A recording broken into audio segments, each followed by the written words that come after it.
Attorney Ton, magandang umaga po. Hello. Sir Melo, magandang umaga po sa inyo. Magandang umaga sa ating mga taga-subaybay. Opo, nakakalungkot po ito. Dalawang aksidente po ito. Magkahiwalay ng mga lugar po ito. Unahin po natin yung mas malapit dito sa atin, dyan po sa Batasan, San Mateo Road. Yun ho bang mga ganyang klase ng mga sasakyan, 18-wheeler truck, kargado po ito. Ito po ba ay nasa saklaw po ng LTFRB? Meron po ba itong tinatawag natin na prangkisa, Attorney Ton? Okay, kapag ang truck po ay for hire, no, ibig sabihin inuupahan para magkarga at mag-deliver ng mga goods, no? Then ang pag-uupa nun ay kinakailangan meron silang prangkisa. Opo. So yan pong na-involved na truck na yan, ngayon nga po napanood namin tong video at yung report po ni Alan Gatus ay kaagad na po namin na bine-verify kung itong truck na to may prangkisa. Kung ito po ay may prangkisa, ibig sabihin for hire, ang LTFRB po ay pwedeng mag-issue ng show cause order dun sa operator nitong truck. Or ang board satisfied na kinakailangan i-suspend preventively, then gagawin po ng board yon. So,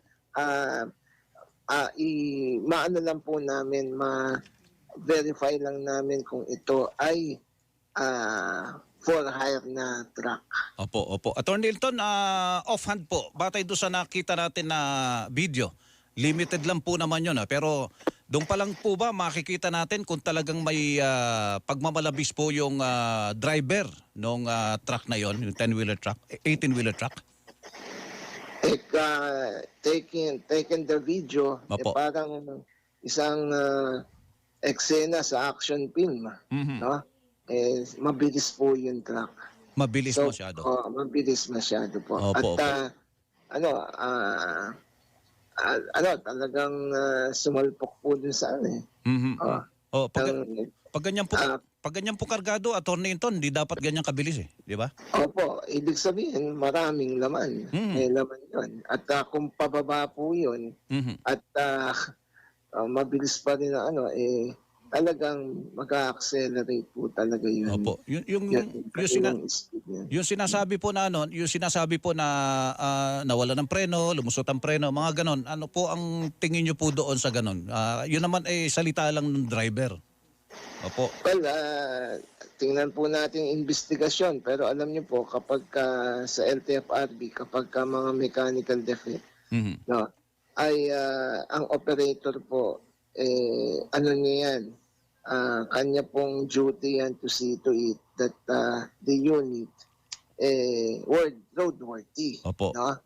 Unless na ma-prove niyang mechanically or may factory, no, may not mechanically but there is factory defect,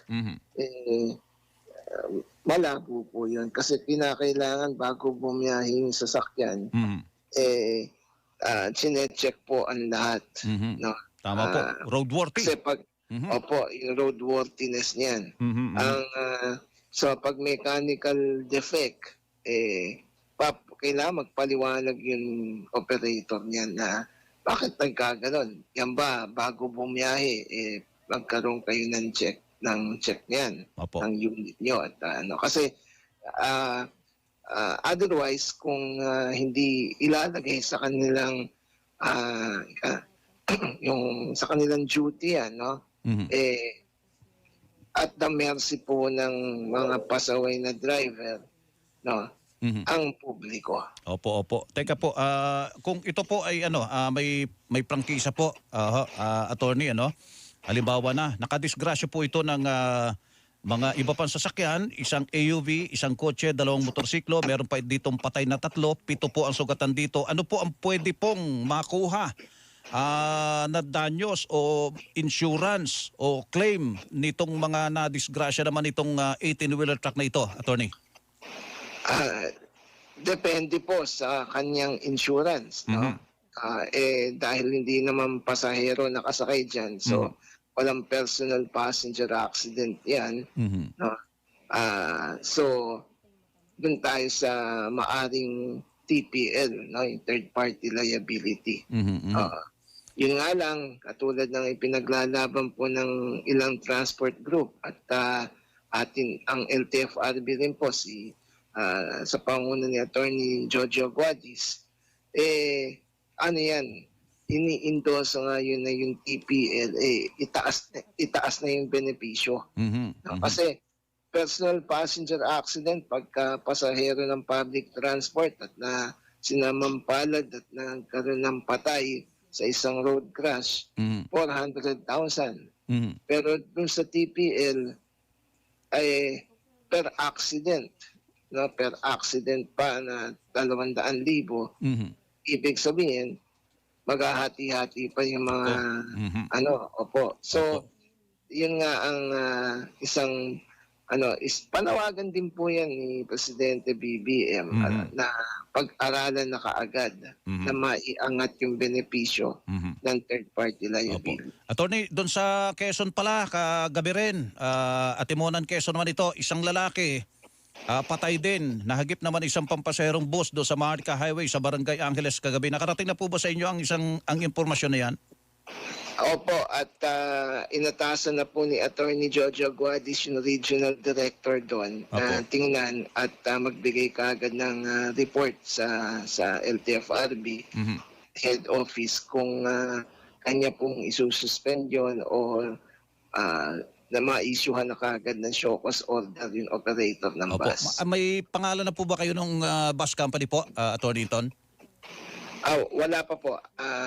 Hintayin pa po namin sa regional director po ng region na yan yung kanyang report. Opo, But sige po. kapag po nalaman na po yun, mabilis po aaksyonan yun ng regional director. Opo, sige po. Attorney Ton, salamat po sa panahon. Magandang umaga po sa inyo. Anytime po. Magandang umaga po sa inyo. Opo, si Attorney Ariel Linton, mga kapuso, spokesperson ng LTFRB.